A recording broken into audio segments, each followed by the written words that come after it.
purveyor of Christian morals and a mother figure at age 14. Utterly unchallenging and delicate, never seen using physical strength, a domestic teen goddess with a struggling Great Depression family.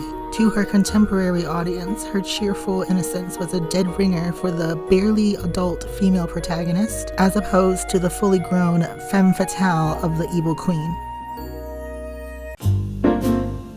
Still relatively passive, but now she advocates for herself and expresses a wider range of emotions, including rage. Now what about what's fair to me? She's relatable to the female audience as a forced domestic servant as opposed to the unachievable ideal of Snow White, and shows minor moments of imperfections. She escapes injustice in the home through a royal marriage, maintaining the domestic motherly role, but one more fair to her personal wants.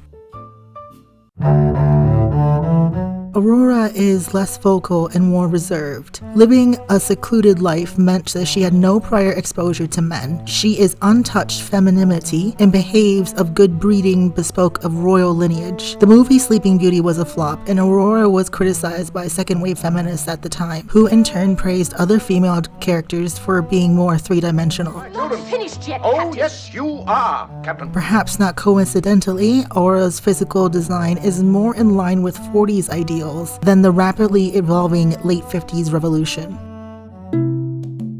Not actually unintelligent, but has the scatterbrained, wide-eyed look of a fashionable ditzy archetype. What's that word again? Now she engages in mild slapstick and is a source of comedy as an imperfect being. By 1989, women were now expected to pursue college education and independent careers. Ariel makes great sacrifices to leave home and explore a dangerous, strange world, but does it without ever furrowing her brow too heavily. There's a unique emphasis on her body, both as plot and as a subject of desire. The camera pans over her naked feet and legs and her shell brassiere. The 80s had a big pop culture influence of both the Playboy model and the female athlete. Our second protagonist specifically meant to stick out of the norm, and Belle does so with greater anti-misogyny subtext. She can't help but challenge an entire society's institutions just by being who she is. She raises her voice and gets physical. She seems older, she's interested in fantasy literature, is associated with engineering, and purposely targets chauvinist morals. There's still an emphasis on motherhood, wifehood, and patriarchal piety. As a character straight out of a mass-market romance novel, she's marketed to a female audience the way her predecessors weren't. With an English name and minimal outfit, Jasmine toes the line between being a three-dimensional love interest versus a woman whose character is mostly just sexy brown lady. Like Belle, she vocally resents her patriarchal cage and is almost a proto-protagonist alongside the male lead, thanks to her screen time and assertive actions. I am not a prize to be won. But Aladdin is not culturally sensitive to its Arabian setting, and she sports a weird mismatch of Arabian and Indian influences. Her clothing isn't royal garb, but instead a dancer's outfit. There are Indian tigers and elephants in this supposedly Arabian setting. If Jasmine was handled with greater tact, she would have had a better on-screen presence. The second exotic one plus attempted sensitivity. She continues the new trend of princesses being challenging outcasts. Her voice is a powerful alto, her features are less doe-eyed, and she has a tall stature. Her outfit is less sexualized than Jasmine's, but still inaccurate. In fact, her entire character is insulting to the real story of Pocahontas, even though the movie made some effort in tackling native injustice. You think that, only because you don't know any better. She is meant to be spiritually in tune with nature, and she takes an anti-war stance, resonating with the granola neo-hippie subculture of the 90s, along with her thin body and long straight hair. Dropping the exotic and adopting true cultural archetypes, now we're starting to adopt actual subcultures within racial minority groups, rather than treating them as a monolith. Mulan is the Asian woman that can't fit into current feminine norms, being bad at studying and outspoken to the point of perceived brashness. But she also struggles with masculine norms, and remains a third misplaced person. Mulan's race and culture aren't as whitewashed as her fellow princesses of color. Her target audience is no longer white by default. Disney is struggling less with marrying mainstream female ideals with race subcultures, making Mulan the first to speak of a uniquely Chinese woman's experience.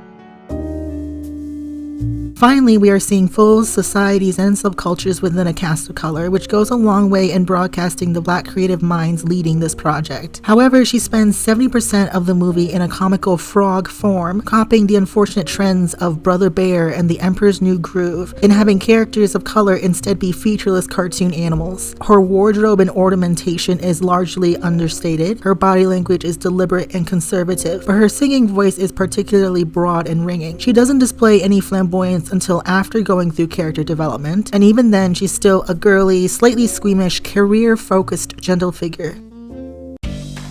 The first to set the Joss Whedon-esque dialogue trend by peppering her speech with sarcasm, quips, and quirky remarks. 3D animation helps highlight her round and soft features, compounded by her mane of thick blonde hair. She has the same optimistic innocence of other princesses from the classic era, but has one particular moment of especially aggressive rage against her abusive mother. She wears powdery blue and pink, paints murals with a bright color palette, has flowers in her hair, and is associated with warm yellow lanterns. She is the optimistic, artsy teen popularized by the uprising of social media like Pinterest and Instagram, branded with a feminine veneer and sociable.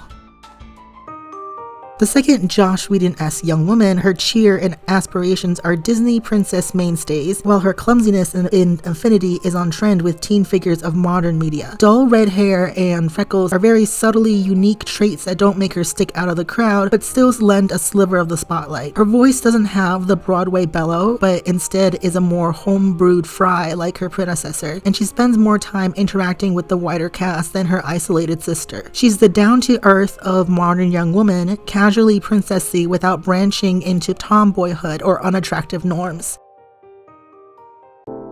With the massive-eyed, tiny-nosed, LOL surprise doll look from coveted animator Glenn Keane, she moves and uses her magic like an ice skater or ribbon dancer. Unlike her sister, she sticks out from the crowd with her elite Nordic features like platinum blonde hair and ultra-pale skin, emphasized even further with the darkest, heaviest makeup seen yet. One of the few late-generation female protagonists not to have the quirky dialogue or clumsy humor, her refinement is almost unrelatable to a modern audience uninterested in cultivating deliberate, slow manners, which necessitates her sister as a dermatologist. But appearance-wise, her very doctored look matches the social media beauty standards of the new tens. Her figure stands out from her predecessors for its stoutness, fitting for a teenager associated with sport boating. All character designs for Moana take a broader anatomy and therefore a more realistically proportioned anatomy, while keeping body diversity in different levels of muscle, bone, and fat. Her hair is well kept but not done up, and she wears no colorful cosmetics and limited jewelry. Possibly the princess performing the most amount of physical strain we've seen so far, with swimming, pulling, climbing, and dancing, and her story centers around a highly demanding sport. Her voice, unlike her immediate predecessors, is more obviously a teen's, and her story mixes social duty with coming into maturity.